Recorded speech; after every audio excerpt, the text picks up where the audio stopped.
I sometimes wonder if people think of me as a sort of an expert or a person of great wisdom. I myself see myself as an explorer. I'm a person who asks questions rather than providing definite answers.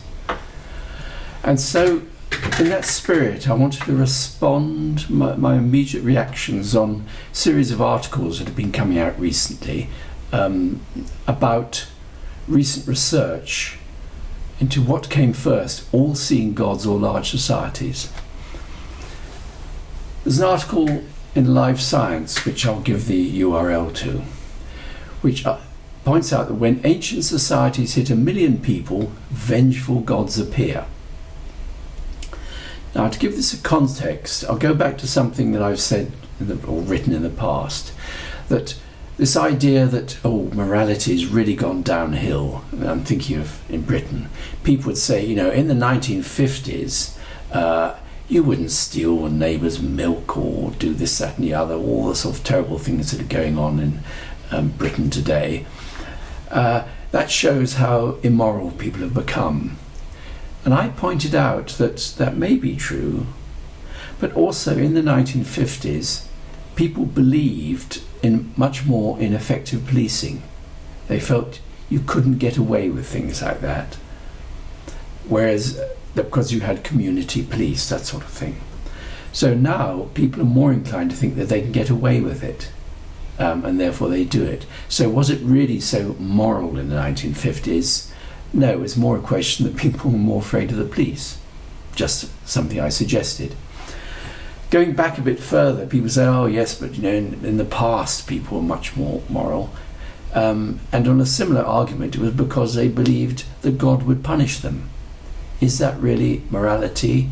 If the reason you don't steal is because you're afraid of God's going to punish you? It's an open question. So, with that in mind, let's look at what this article says. And I'll quote some passages from it. Past work suggested that the rise of this idea of cosmic enforcement of morality was associated with social complexity. The concept of supernatural judgment evolved to help strangers in large societies cooperate, researchers hypothesized. That raised the question of cause and effect. Which came first? Big complex societies or a belief in a vengeful God who is watching you? Some work, such as analyses of Austronesian religions or the Viking Age in Scandinavia, suggested that moralizing gods preceded complex societies, while other research, such as the study of Eurasian empires, found that moralizing gods followed the rise of complex societies. But those studies were limited in geographic scope and hampered at times because historians lacked detailed information on the complexity of societies at given points in history, according to the anthropologist Patrick Savage. So in this new study, which is the one that's been written about, Savage and his colleagues sought to overcome his limitation using the SESHAT Global History Databank, which contains an enormous amount of information about global history from the day of the Paleolithic period up to the Industrial Revolution, and a lot of facts and figures are given the scope of this. But what was interesting is what they found. They found that belief in moralizing gods, it's an all-seeing God who knows what you're doing and can punish you if you do wrong, it usually followed increases in social complexity, generally appearing after the emergence of civilizations with populations of more than about 1 million people.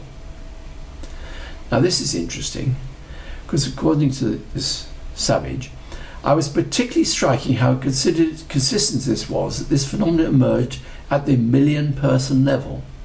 First you get big societies, and then these beliefs arise. He points out in really small societies, like very small groups of hunter-gatherers, everyone knows everyone else. And everyone's keeping an eye on everyone else to make sure they're behaving well. Bigger societies are more anonymous, so you might not know who to trust.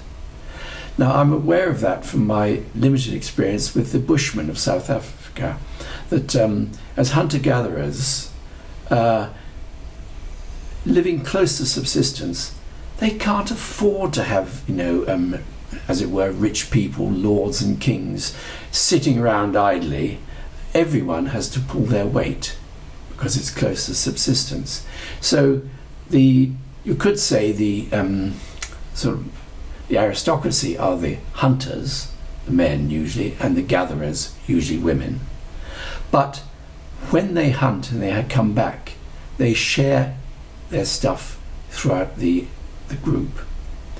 And it isn't it's just a natural thing that they need to do, because they know that if they're not the ones who has a successful find, they depend on others to share it.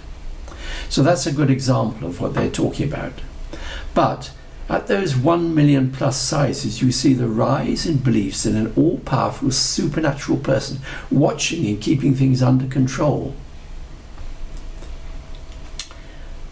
The guy points out, we're not saying anything about the value of religion. We're not saying it's good or bad, but we're saying it has a deep and consistent relationship with societies throughout world history. Religion is deeply entwined with what it means to be human, for better or for worse. So there's an important distinction for me there, which goes back to what I began with. The difference between a society where you do good because people are watching, like there's effective police who would catch you if you did bad, and the whole different level is you do good because God is watching.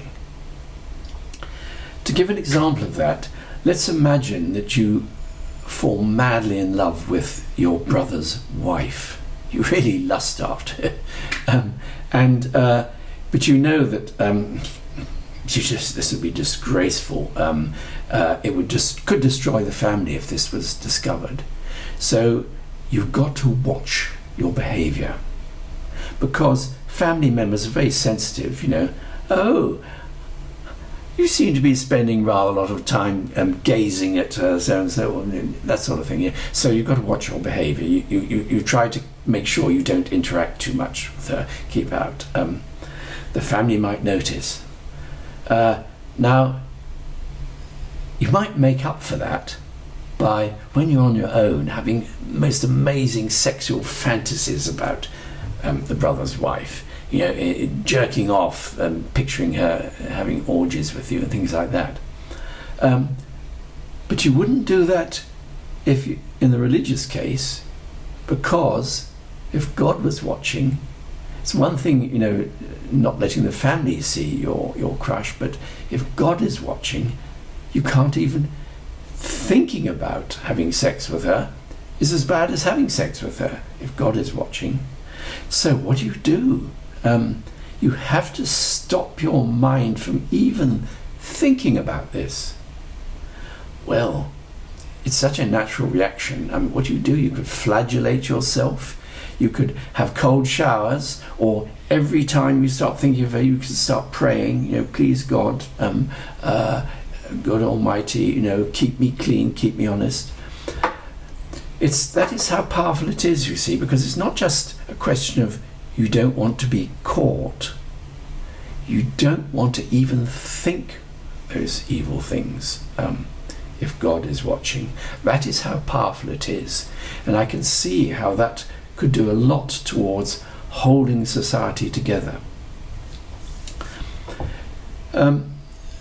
So that's going back to my example, the rising crime, the declining standards, because we don't think police are infallible, nor do we believe in an all-seeing God that is, which means we can't get away with crime because we'll be punished in the afterlife.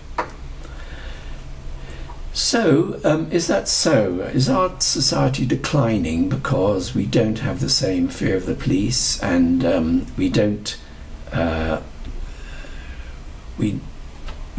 this belief in an all-seeing God? Well, I'll turn to another article.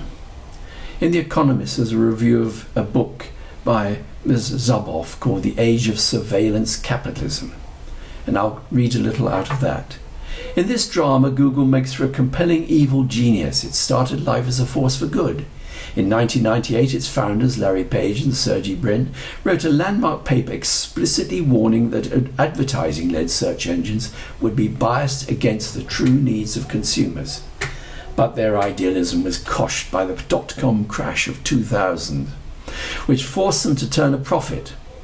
Like Tarbell, combing through standard Oz court documents, Ms. Zuboff picks apart Google's patent applications to find evidence of its switch to surveillance as a means for its power grab.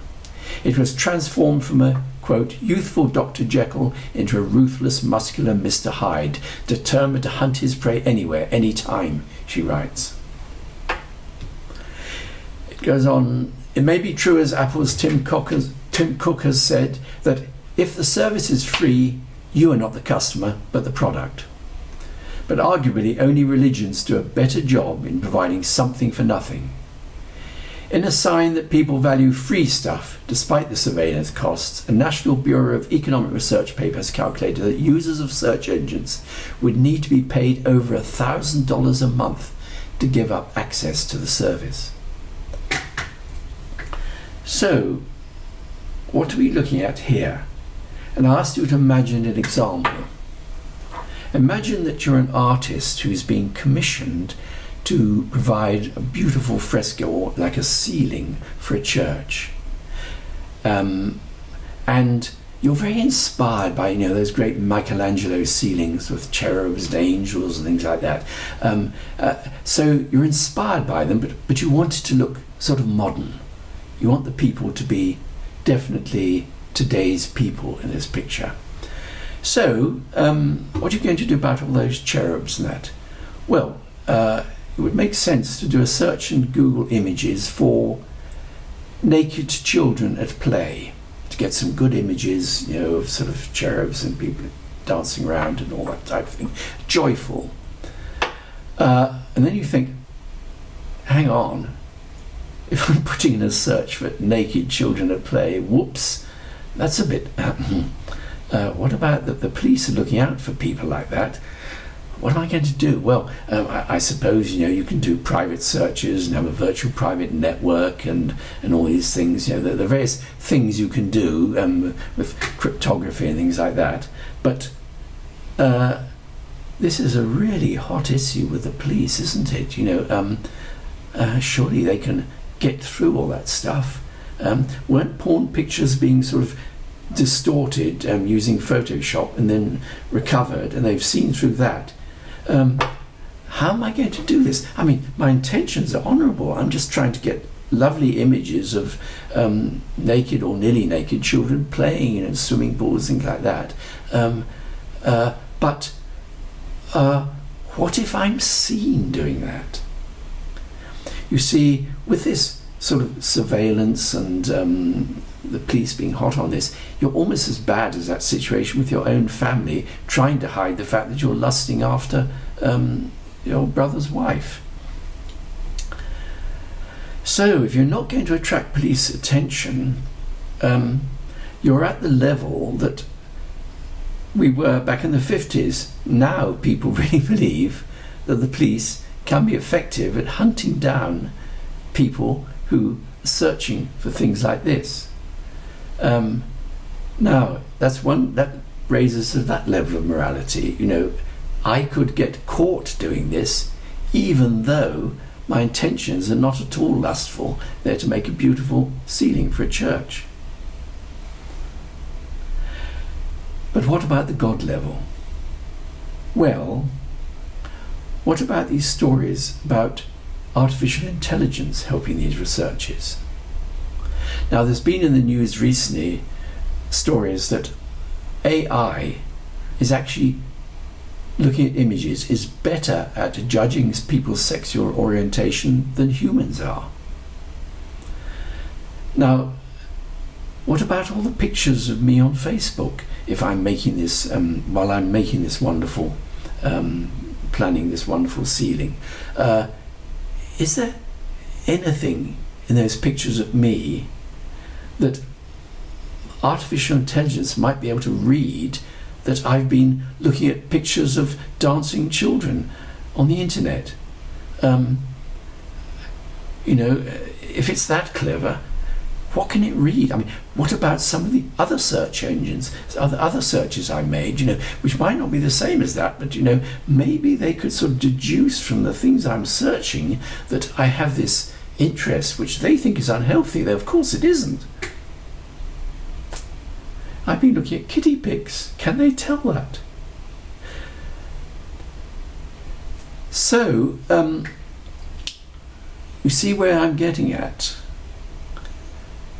If you're angry about Brexit or big capitalism, might this artificial intelligence be able to sort of, if it was applied right, be able to detect from your very subtle searches and the things you're interested in that you're one of those people? And so, it's not just a question that you must not do anything that could be seen. Maybe you shouldn't actually be thinking about these things. So, you see, society has suddenly taken a leap in complexity in this century.